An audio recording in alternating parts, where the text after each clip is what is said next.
Hello, fellow gardeners. This is Melissa with My Garden Retreat. So, since I didn't get around to editing and posting a lot of my 2025 garden videos, I figured I would try to condense most of the important stuff into one update video. While we did get a decent harvest in 2025, there were a few mishaps that made me not so excited to record many videos. However, there were also a lot of changes we made to the garden to help make gardening easier in the future. So the mishaps were that first, after setting our seedlings outdoors to harden off, we had a huge windstorm that knocked a lot of them over, spilling their dirt, exposing their roots, breaking stems in half, crushing leaves. It basically killed or damaged many of them. So I ended up having to either doctor them or restart them, making them either too late or too damaged, weak, and leggy from having to go back indoors a while in my little plant hospital. I also planted some store-bought artichoke seedlings, and while their leaves were pretty, I had never grown artichokes before, so I think I planted them way too late in the season, as they never produced anything. I'll have to do more research about how to grow those because I would still like to try, although maybe not this year. As for the corn, it did very well in 2024, but in 2025, the damage from the windstorm caused them to barely produce. They were miniature too. Plants never got taller than maybe 1.5 feet. They were just very, very different from that first year. Our tomatoes, on the other hand, produced wonderfully, but I made a mistake buying a different brand of trellis string.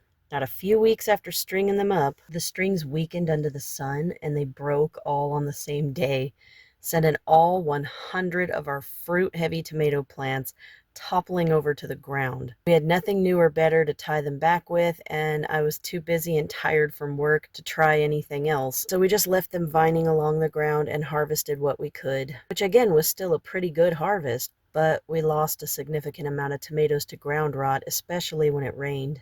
I have always supported my tomato plants and grown them vertically, but now I know from experience why you should not let them vine along the ground. Now, the good or interesting updates for Garden 2025 are our bell peppers did wonderfully. They were a decent size, and there were so many of them. I'm hoping for a repeat on that. We chose a breed called Garden Monster, and I think that's what did so well. So I'm going to use those same seeds this year and see if I can get that to happen again. Then we decided to lay down some landscape fabric to combat the relentless grass weeds we tend to get plagued by, which did help a lot. But even more so, a neighbor had a huge 6-foot tall, 10-foot long pile of wood mulch to get rid of and delivered it to us when we volunteered to take it.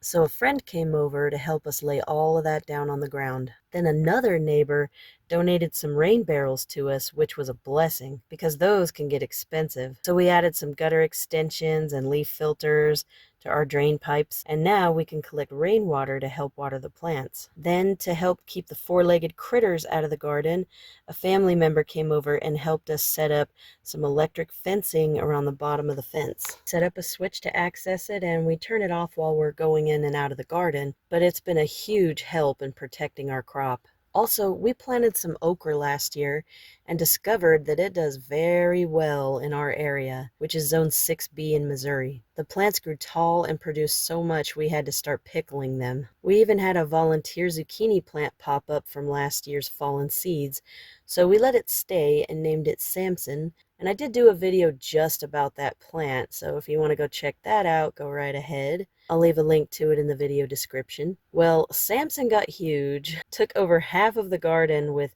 4 side branches spanning 6 feet each, and produced the biggest zucchinis I've ever seen. So for 2026, we're going to do tomatoes, peppers, okra, cucumbers, zucchini, and spaghetti squash. But overall, the 2025 garden year was equally rough and rewarding. We also learned a lot from the experience about what we do and don't want to grow. For example, this year, we are going to forego growing green beans and peas. They were sort of cute and we got some harvest, but not a whole lot, and it was just a lot of space and a lot of work for not very much harvest. And this year, we definitely need to make sure that our tomatoes are very well supported. We grow too many for stake support, And they tend to produce such big clusters of huge fruits. Those little stake supports tend to just lean over, so we really have to take our support very seriously with this garden. I think we'll most likely go with either a Florida weave trellis with much more durable string or some kind of wire fencing trellis, kind of like what we did with the cucumbers and the spaghetti squash. And by the way, that is another thing we added to the garden, a nice fence trellis for the climbing vine-like vegetables we grow. We did 2 rows of that. The first row is mostly going to be cucumbers. The second row will be spaghetti squash. We also put some conduit in the ground to help stake up our zucchini plants. We saw another gardener on YouTube doing this, and we decided that we wanted to do it as well. It's been a huge help and a big space saver. But really, I think that's what gardening's all about. Trying new things and figuring out what works best for you. That's it for this video. Don't forget to comment, like, and subscribe. Click the little bell so you'll be notified when we post a new video. Thank you for watching and happy gardening!